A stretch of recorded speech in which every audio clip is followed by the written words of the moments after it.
الحمد لله رب العالمين الرحمن الرحيم مالك يوم الدين إياك نعبد وإياك نستعين اهدنا الصراط المستقيم صراط الذين أنعمت عليهم غير المغضوب عليهم ولا الضالين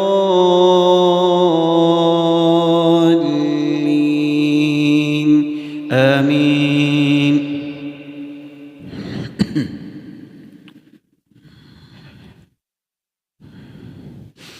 وإذا سمعوا ما أنزل إلى الرسول ترى أعينهم تفيض من الدمع مما عرفوا من الحق يقولون ربنا آمنا فاكتبنا مع الشاهدين. وما لنا لا نؤمن بالله وما جاءنا من الحق ونطمع أن يدخلنا ربنا مع القوم الصالحين فأثابهم الله بما قالوا جنات تجري من تحتها الأنهار خالدين فيها وذلك جزاء المحسنين. والذين كفروا وكذبوا بآياتنا أولئك أصحاب الجحيم. يا أيها الذين آمنوا لا تحرموا طيبات ما أحل الله لكم ولا تعتدوا إن الله لا يحب المعتدين. وكلوا مما رزقكم الله حلالا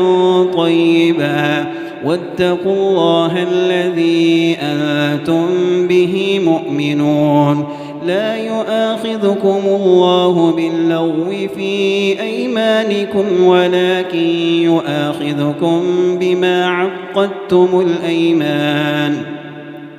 فكفارته إطعام 10 مساكين من أوسط ما تطعمون أهليكم أو كسوتهم أو تحرير رقبة فمن لم يجد فصيام 3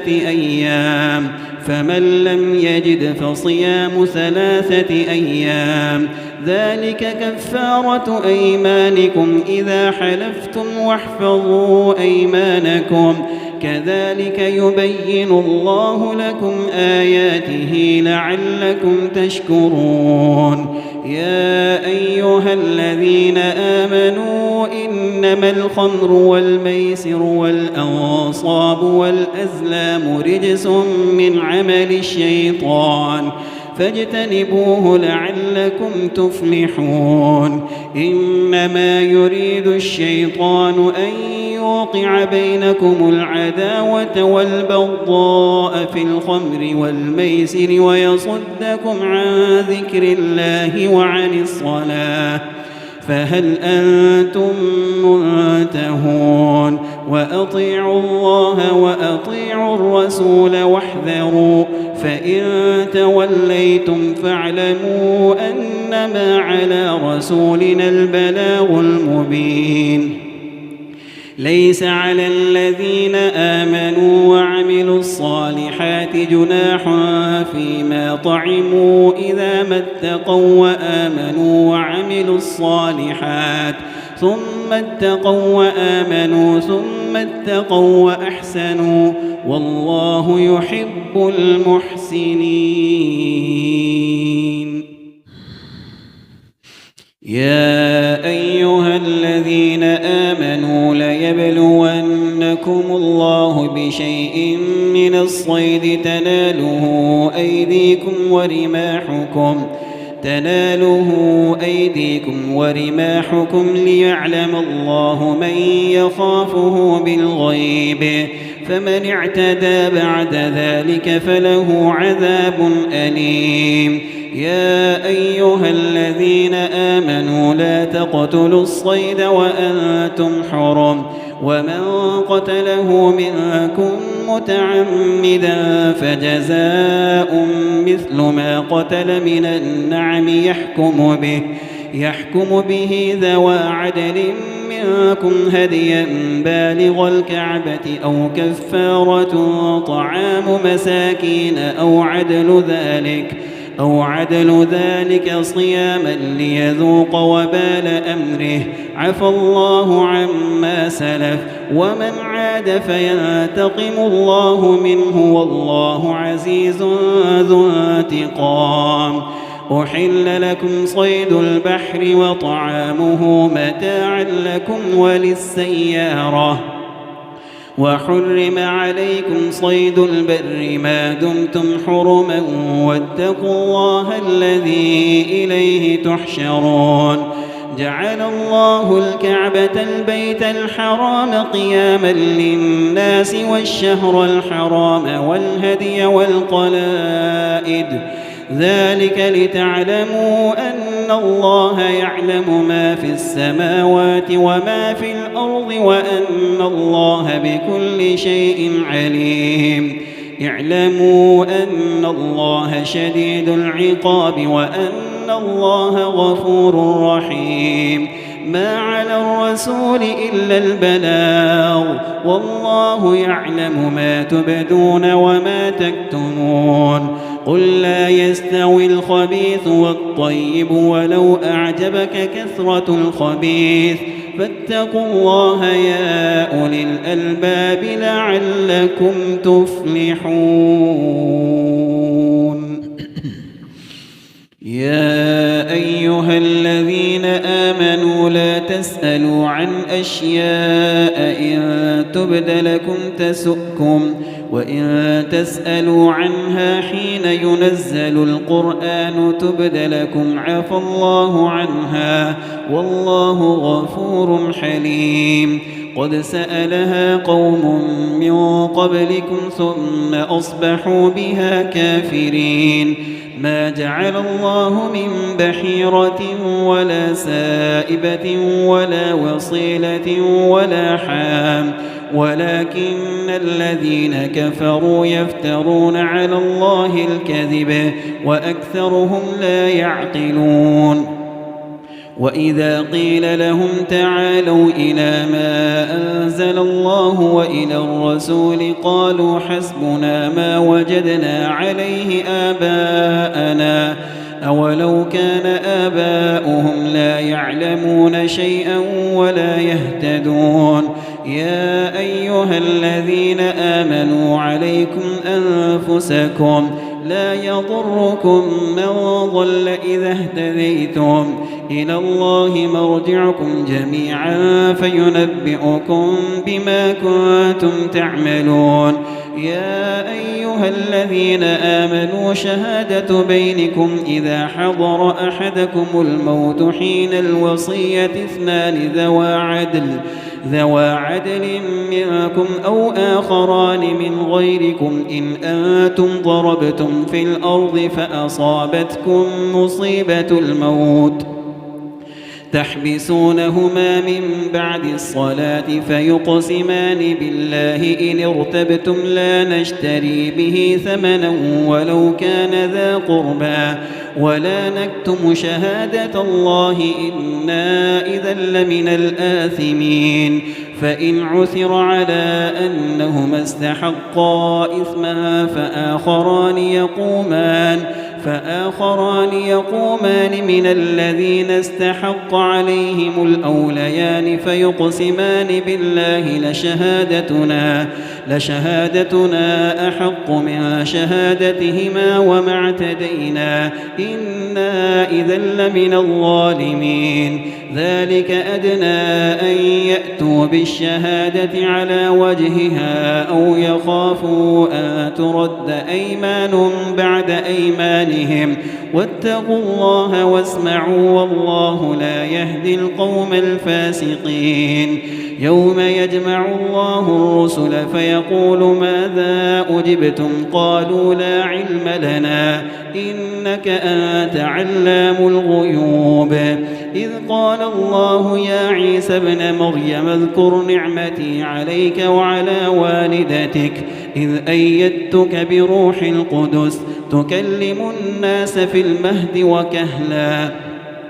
وإذ علمتك الكتاب والحكمة والتوراة والإنجيل وإذ تخلق من الطين كهيئة الطير بإذني فتنفخ فيها فتكون طيرا بإذني وتبرئ الأكمه والأبرص بإذني وإذ تخرج الموتى بإذني وإذ كففت بني إسرائيل عنك إذ جئتهم بالبينات فقال الذين كفروا إن هذا إلا سحر مبين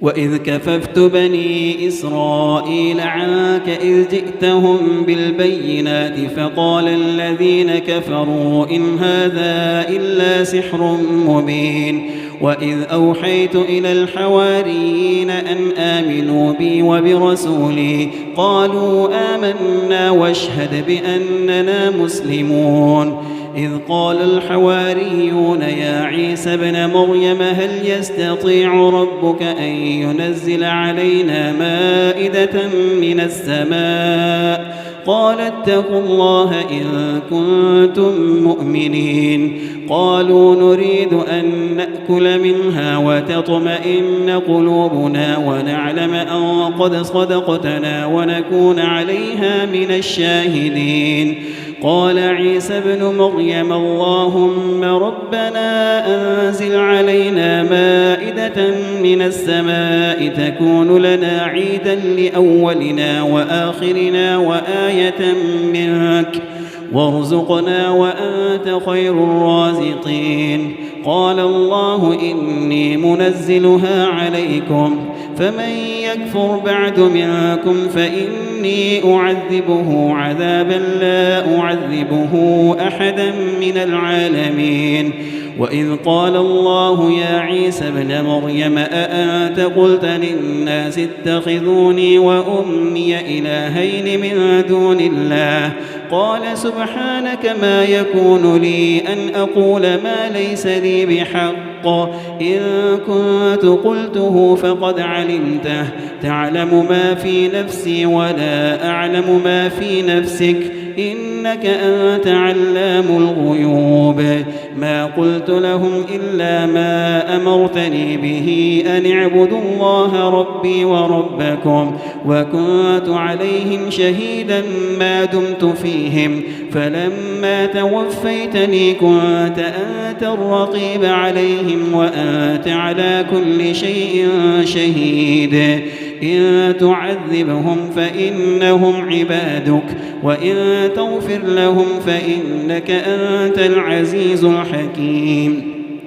قال الله هذا يوم ينفع الصادقين صدقهم لهم جنات تجري من تحتها الأنهار خالدين فيها أبدا ذلك الفوز العظيم لله ملك السماوات والأرض وما فيهن وهو على كل شيء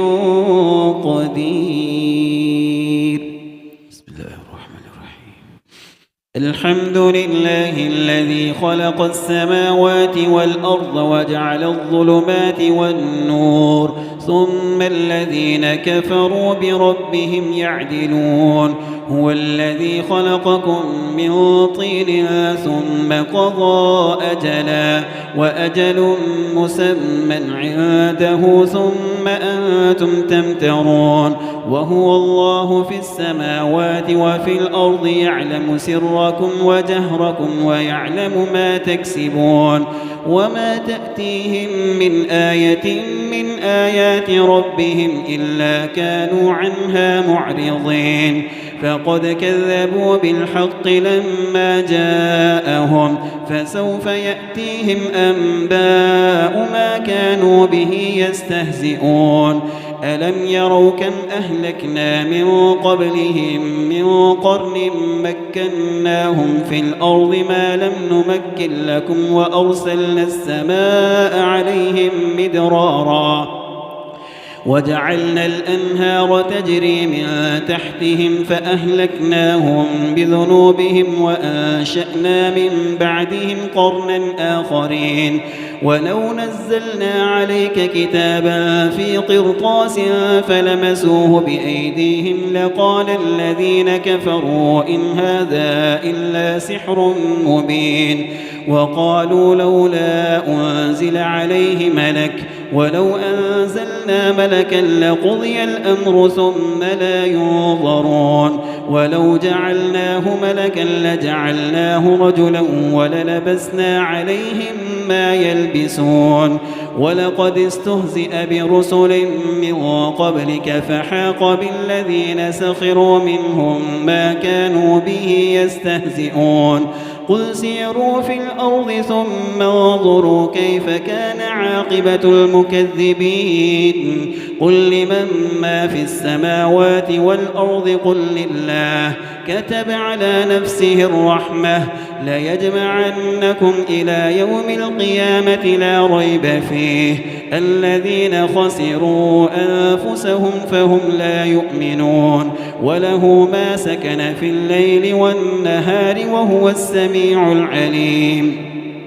قل أغير الله أتخذ وليا فاطر السماوات والأرض وهو يطعم ولا يطعم قل إني أمرت أن أكون أول من أسلم ولا تكونن من المشركين قل إني أخاف إن عصيت ربي عذاب يوم عظيم من يصرف عنه يومئذ فقد رحمه وذلك الفوز المبين وإن يمسسك الله بضر فلا كاشف له إلا هو وإن يمسسك بخير فهو على كل شيء قدير وهو القاهر فوق عباده وهو الحكيم الخبير قل أي شيء أكبر شهادة قل الله شهيد بيني وبينكم وأوحي إلي هذا القرآن لأنذركم به ومن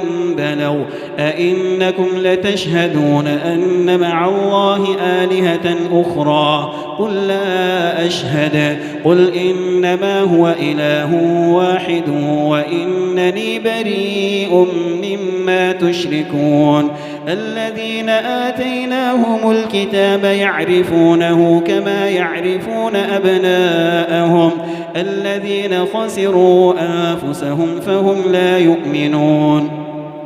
ومن أظلم ممن افترى على الله كذبا أو كذب بآياته إنه لا يفلح الظالمون ويوم نحشرهم جميعا ثم نقول للذين أشركوا أين شركاؤكم الذين كنتم تزعمون ثم لم تكن فتنتهم إلا أن قالوا والله ربنا ما كنا مشركين انظر كيف كذبوا على أنفسهم وضل عنهم ما كانوا يفترون ومنهم من يستمع إليك وجعلنا على قلوبهم أكنة أن يفقهوه وفي آذانهم وقرا وإن يروا كل آية لا يؤمنوا بها حتى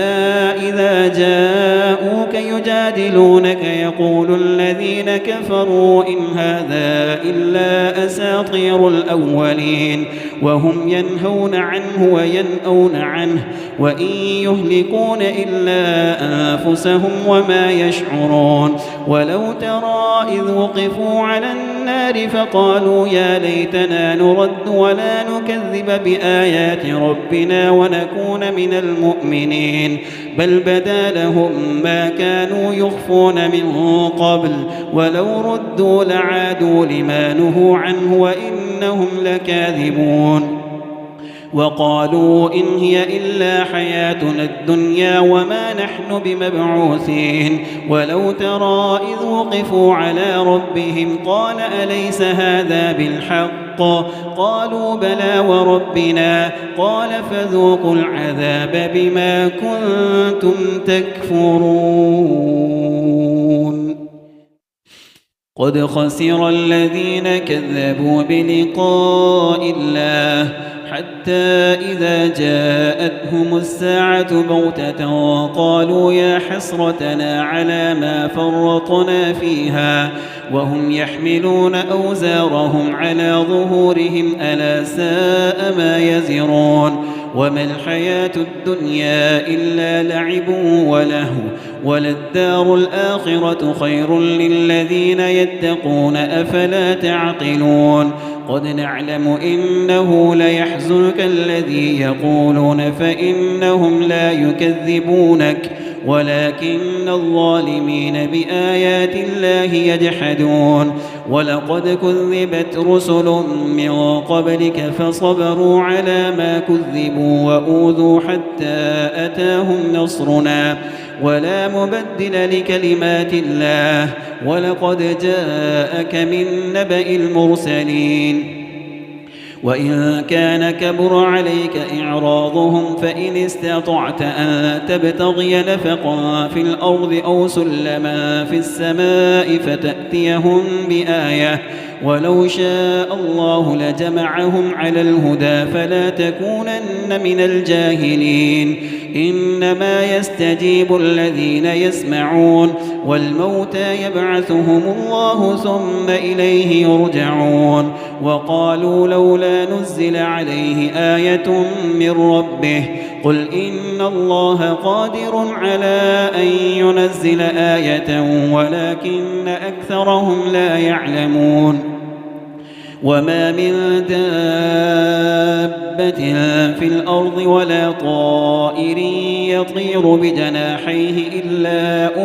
أمثالكم ما فرطنا في الكتاب من شيء ثم إلى ربهم يحشرون. والذين كذبوا بآياتنا صم وبكم في الظلمات من يشاء الله يضلله ومن يشاء يجعله على صراط مستقيم. قل أرأيتكم إن أتاكم عذاب الله أو أتتكم الساعة أغير الله تدعون إن كنتم صادقين بل إياه تدعون فيكشف ما تدعون إليه إن شاء وتنسون ما تشركون. ولقد أرسلنا إلى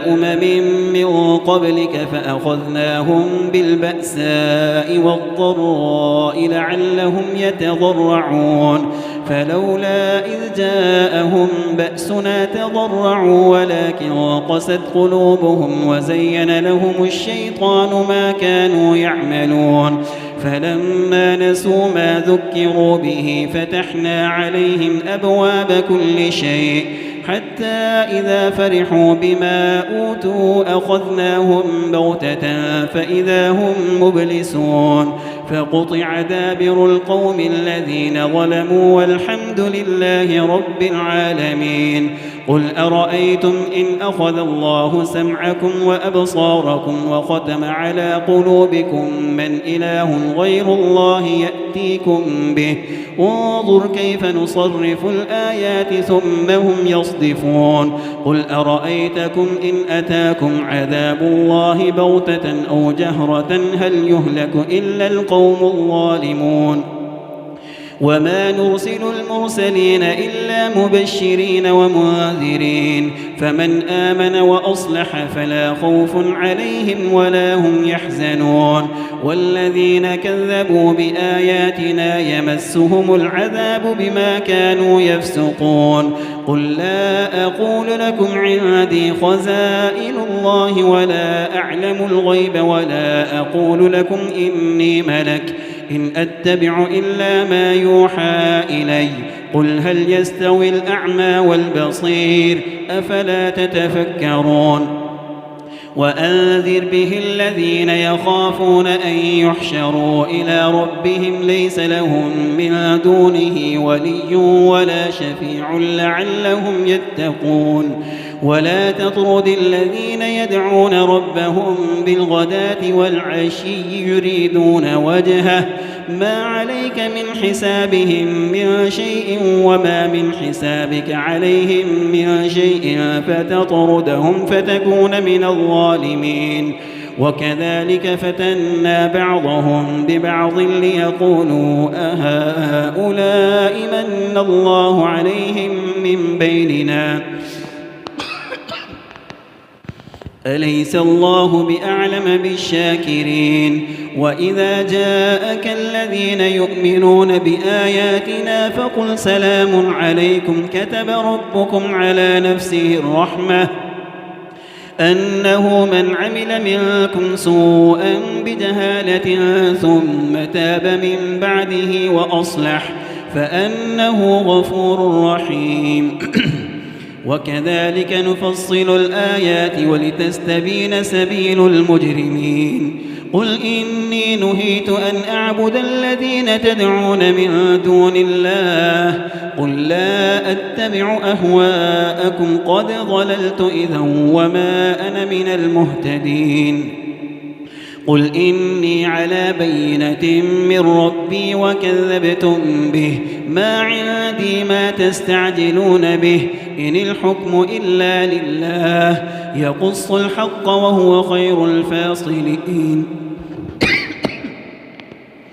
يقص الحق وهو خير الفاصلين قل لو أن عندي ما تستعجلون به لقضي الأمر بيني وبينكم والله أعلم بالظالمين وعنده مفاتح الغيب لا يعلمها إلا هو ويعلم ما في البر والبحر وما تسقط من ورقة إلا يعلمها ولا حبة في ظلمات الأرض ولا رطب ولا يابس إلا في كتاب مبين وهو الذي يتوفاكم بالليل ويعلم ما جرحتم بالنهار ثم يبعثكم فيه ليقضى أجل مسمى ثم إليه مرجعكم ثم ينبئكم بما كنتم تعملون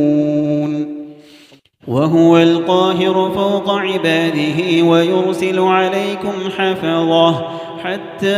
إذا جاء أحدكم الموت توفته رسلنا وهم لا يفرطون ثم ردوا إلى الله مولاهم الحق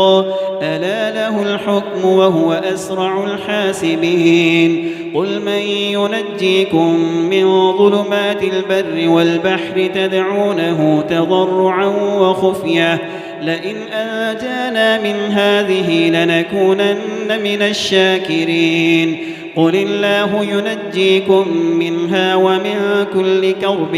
ثم أنتم تشركون قل هو القادر على أن يبعث عليكم عذابا من فوقكم أو من تحت أرجلكم أو يلبسكم شيعا ويذيق بعضكم بأس بعض انظر كيف نصرف الآيات لعلهم يفقهون وكذب به قومك وهو الحق قل لست عليكم بوكيل لكل نبأ مستقر وسوف تعلمون وإذا رأيت الذين يخوضون في آياتنا فأعرض عنهم حتى يخوضوا في حديث غيره وإما ينسينك الشيطان فلا تقعد بعد الذكرى مع القوم الظالمين وما على الذين يتقون من حسابهم من شيء ولكن ذكرى لعلهم يتقون وذر الذين اتخذوا دينهم لعبا ولهوا وغرتهم الحياة الدنيا وذكر به أن تبسل نفس بما كسبت ليس لها من دون الله ولي ولا شفيع وإن تعدل كل عدل لا يؤخذ منها أولئك الذين أبسلوا بما كسبوا لهم شراب من حميم وعذاب أليم بما كانوا يكفرون قل أندعو من دون الله ما لا ينفعنا ولا يضرنا ونرد على أعقابنا بعد إذ هدانا الله كالذي استهوته الشياطين في الأرض حيران له أصحاب يدعونه إلى الهدى ائتنا قل إن هدى الله هو الهدى وأمرنا لنسلم لرب العالمين وأن أقيموا الصلاة واتقوه وهو الذي إليه تحشرون وهو الذي خلق السماوات والأرض بالحق ويوم يقول كن فيكون قوله الحق وله الملك يوم ينفخ في الصور عالم الغيب والشهادة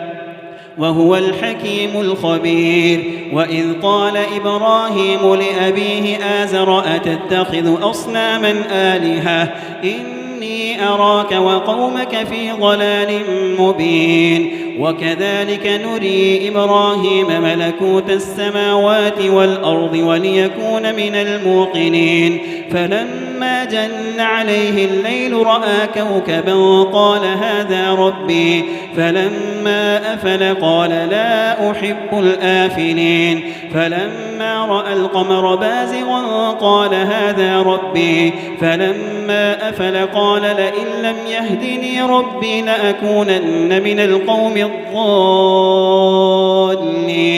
فلما رأى الشمس بازغة قال هذا ربي هذا أكبر فلما أفلت قال يا قوم إني بريء مما تشركون فلما رأى الشمس بازغة قال هذا ربي هذا أكبر فلما أفلت قال يا قوم إني بريء مما تشركون إني وجهت وجهي للذي فطر السماوات والأرض حنيفا وما أنا من المشركين وحاجه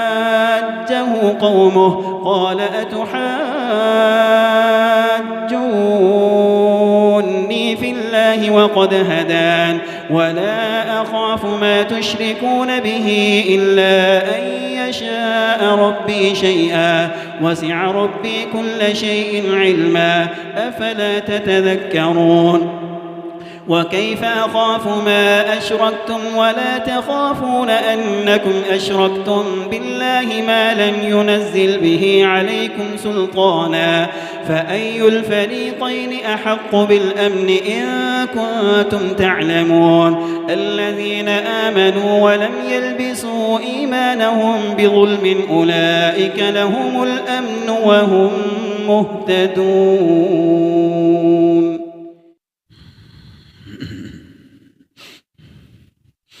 وتلك حجتنا آتيناها إبراهيم على قومه نرفع درجات من نشاء إن ربك حكيم عليم ووهبنا له إسحاق ويعقوب كلا هدينا ونوحا هدينا من قبل ومن ذريته داود وسليمان وأيوب ويوسف وموسى وهارون وكذلك نجزي المحسنين وزكريا ويحيى وعيسى وإلياس كل من الصالحين وإسماعيل واليسع ويونس ولوطا وكلا فضلنا على العالمين ومن آبائهم وذرياتهم وإخوانهم واجتبيناهم وهديناهم إلى صراط مستقيم ذلك هدى الله يهدي به من يشاء من عباده ولو أشركوا لحبط عنهم ما كانوا يعملون أولئك الذين آتيناهم الكتاب والحكم والنبوة فإن يكفر بها هؤلاء فقد وكلنا بها قوما ليسوا بها بكافرين أولئك الذين هدى الله فبهداه مقتده قل لا أسألكم عليه أجرا إن هو إلا ذكرى للعالمين وما قدروا الله حق قدره إذ قالوا ما أنزل الله على بشر من شيء قل من أنزل الكتاب الذي جاء به موسى نورا وهدى للناس تجعلونه قراطيس تبدونها وتخفون كثيرا وعلمتم ما لم تعلموا أنتم ولا آباؤكم قل الله ثم ذرهم في خوضهم يلعبون وهذا كتاب أنزلناه مبارك مصدق الذي بين يديه ولتنذر أم القرى ومن حولها والذين يؤمنون بالآخرة يؤمنون به وهم على صلاتهم يحافظون ومن أظلم ممن افترى على الله كذبا أو قال أوحي إلي ولم يوحى إليه شيء ومن قال سأنزل مثل ما أنزل الله ولو ترى إذ الظالمون في غمرات الموت والملائكة باسطوا أيديهم أخرجوا أنفسكم اليوم تجزون عذاب الهون بما كنتم تقولون على الله غير الحق وكنتم عن آياته تستكبرون ولقد جئتمونا فرادا كما خلقناكم أول مرة وتركتم ما خولناكم وراء ظهوركم وما نرى معكم شفعاءكم الذين زعمتم أنهم فيكم شركاء لقد تقطع بينكم وضل عنكم ما كنتم تزعمون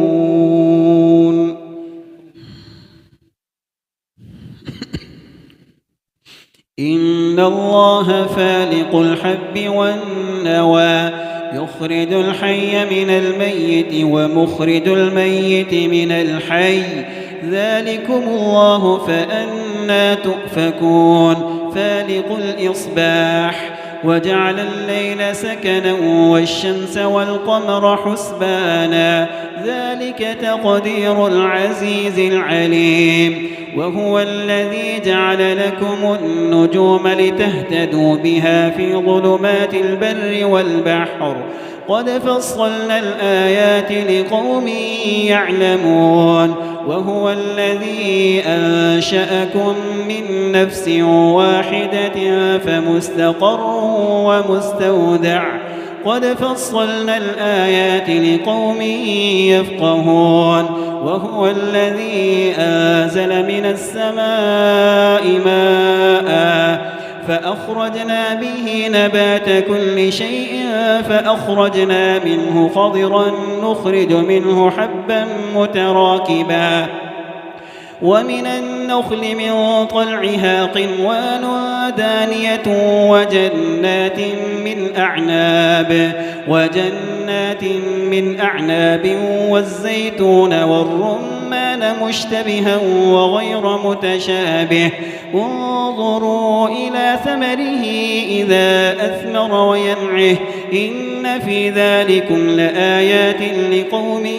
يؤمنون وجعلوا لله شركاء الجن وخلقهم وخرقوا له بنين وبنات بغير علم سبحانه وتعالى عما يصفون بديع السماوات والأرض أنى يكون له ولد ولم تكن له صاحبة وخلق كل شيء وهو بكل شيء عليم ذلكم الله ربكم لا إله إلا هو خالق كل شيء فاعبدوه وهو على كل شيء وكيل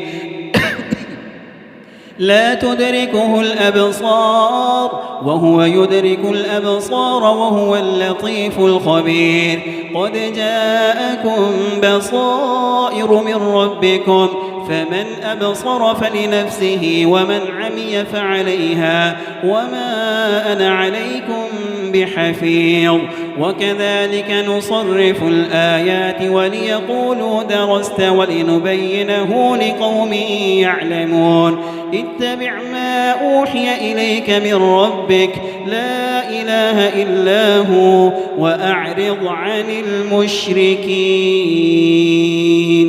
اتبع ما أوحي إليك من ربك لا إله إلا هو وأعرض المشركين ولو شاء الله ما أشركوا وما جعلناك عليهم حفيظا وما أنت عليهم بوكيل ولا تسبوا الذين يدعون من دون الله فيسبوا الله عدوا بغير علم كذلك زينا لكل أمة عملهم ثم إلى ربهم مرجعهم فينبئهم بما كانوا يعملون وأقسموا بالله جهد أيمانهم لئن جاءتهم آية ليؤمنن بها قل إنما الآيات عند الله وما يشعركم أنها إذا جاءت لا يؤمنون ونقلب أفئدتهم وأبصارهم كما لم يؤمنوا به أول مرة ونذرهم في طغيانهم يعمهون الله أكبر.